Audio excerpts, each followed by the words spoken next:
What just a few weeks ago looked like it could be one of the games of the year with conference title implications on the line has turned into a battle between two mediocre teams fighting for bowl eligibility. With both teams coming off a bye and massive changes to each offense, this game is the definition of unpredictable. Is SC going to be mentally present in this game? Or has this brutal season filled with close loss after close loss finally taken its toll? If you're confident in predicting this game, you're a lot braver than me. It's USC, it's Nebraska, game preview number 10. Let's go.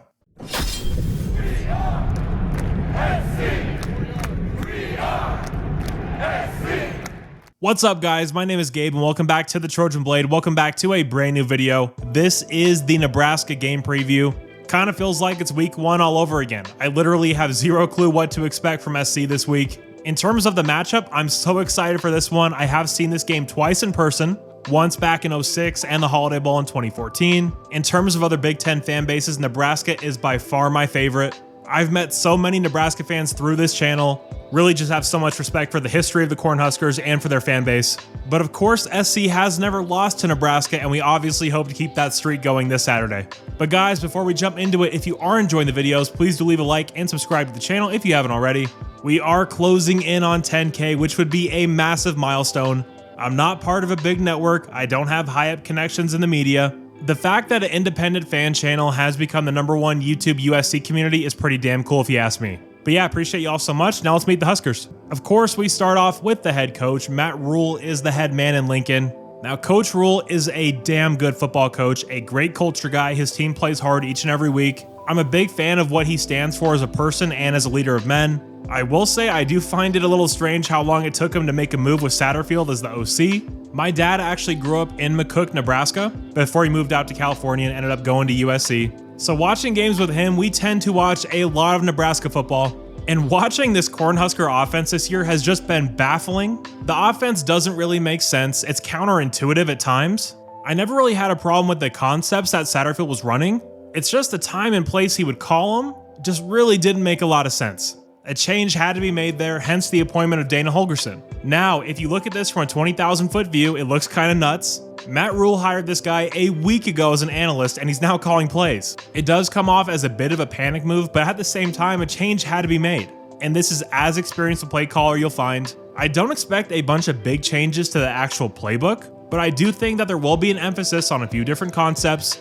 I was listening to my guy Connor over at Corn Craze, the best Nebraska channel out there, so make sure you go check him out. But he made the point that he expects to see the ball come out of Dylan's hands a lot faster than it has in recent weeks. If you've watched any Nebraska football this year, I'm sure you've seen Dylan running around on these slow developing 20+ yard pass concepts. The offense has been clunky, so they're going to want to speed it up. He's also still a little banged up, so if they can limit the hits he takes and limit the opportunity for interceptions, I think they're going to do it. Now, before we dive in and meet the personnel of the Nebraska offense, I want to thank today's video sponsor, PrizePicks. PrizePicks is, of course, the #1 daily fantasy sports app. Transactions are lightning fast. And guys, now all you need is $5. Just head over to prizepicks.com, sign up with my code BLADE, play $5 worth of lineups, and you get $50 instantly. And this week, I have an NFL play that I feel really good about. I have Caleb Williams to throw for less than 197.5 passing yards against Green Bay. That Chicago offense has been an absolute mess, just fired their OC, but it's hard for me to imagine Caleb having that good of a game against this tough Green Bay defense. Tua's back and healthy, and he's going to go up against a dreadful Las Vegas Raider defense.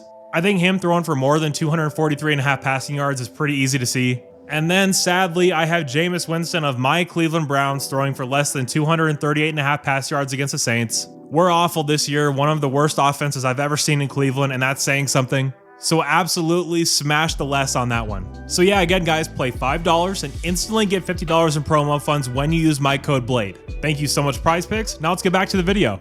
All right, now let's meet this Nebraska Cornhusker offense. Of course, we have to start with the quarterback, Dylan Raiola. As USC fans, this is a name we know well. Lincoln put the full court press on him last year, didn't end up working out. And of course, he's had some really good moments this year at Nebraska, but man, these last few weeks have been a real struggle for him. He's dealing with some injuries. His stats on the year, he's thrown for a little over 1,900 yards, right around 65% completion percentage, 10 touchdowns, 8 picks, sacked 20 times. He's had a rough go of it, really taking his lumps in the Big Ten.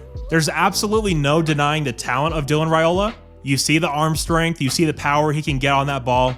You see his playmaking ability outside of structure. Of course, there's the whole comparison to Patrick Mahomes, which I think is a little overboard from Dylan. Same number, same haircut, same headband, same mouthpiece, same arm sleeve, same socks, walks the same way, celebrates the same way. It's all a little weird if you ask me. But in terms of the play style, you definitely see it. But what Dylan really seems to struggle with, at least in these last few weeks, is diagnosing coverage, getting through his reads, and of course, taking care of the football. Pretty much everything you would expect a true freshman to struggle with. And of course, guys, he did have to leave that UCLA game. He got very banged up. They do expect him to play this week.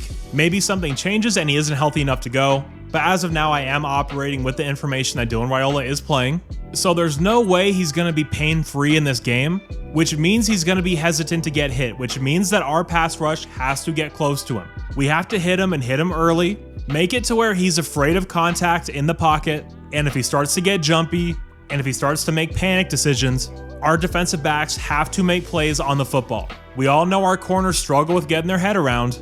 We cannot have that problem this week. We have to be ready for the ball at all times. And when our DBs get their hands on the ball, we absolutely have to catch it. He's going to throw you a few, make plays on the ball, and give the ball back to Jaden Maiava and this Lincoln Riley offense. Now, looking at the weapons, there are a few guys I could talk about here. Isaiah Nayer's a stud. Jamal Banks is also very good.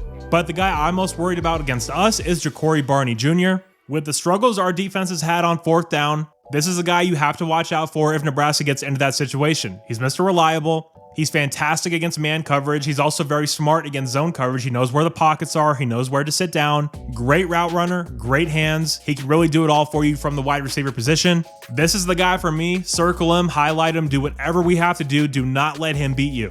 It's not just him though. Like I said, Isaiah Nayer is an absolute stud.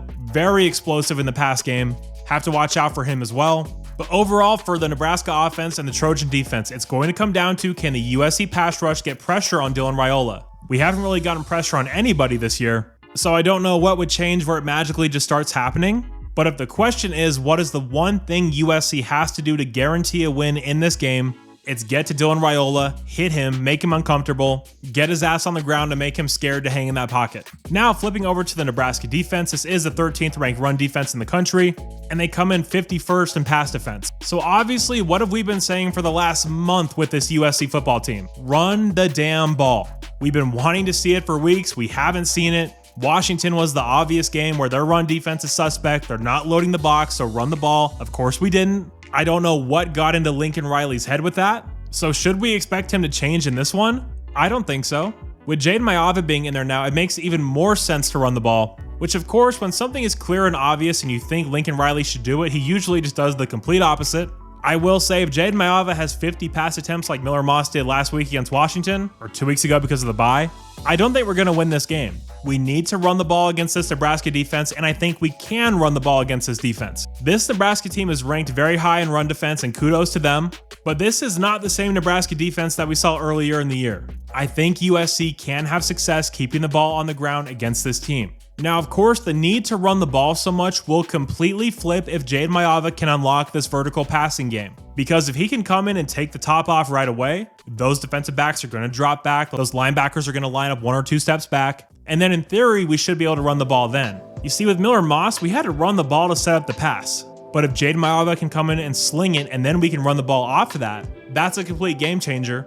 And that obviously makes it much easier for a coach like Lincoln Riley to operate. There are 3 guys I want to highlight on this Nebraska defense, one at every level. We'll start up front with Ty Robinson, one of the most dominant defensive linemen in the entire country.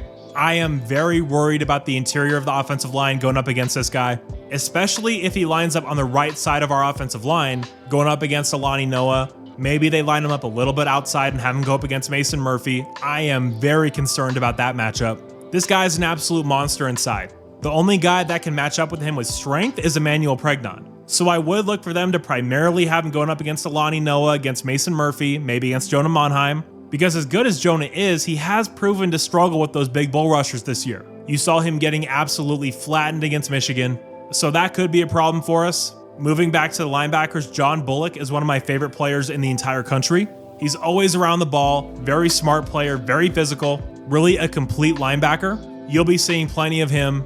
He's always around the ball. And then moving back to the secondary, former Trojan Sayar Wright has broken into this Nebraska team. 28 total tackles on the year, also has a sack, has gotten 1 pick as well, Was always a big fan of his when he was at USC. Don't hold anything against him for how things panned out with Alex Grinch. Not his fault, clearly. He's playing the best ball of his career. Gonna be very cool to see him back in the Coliseum.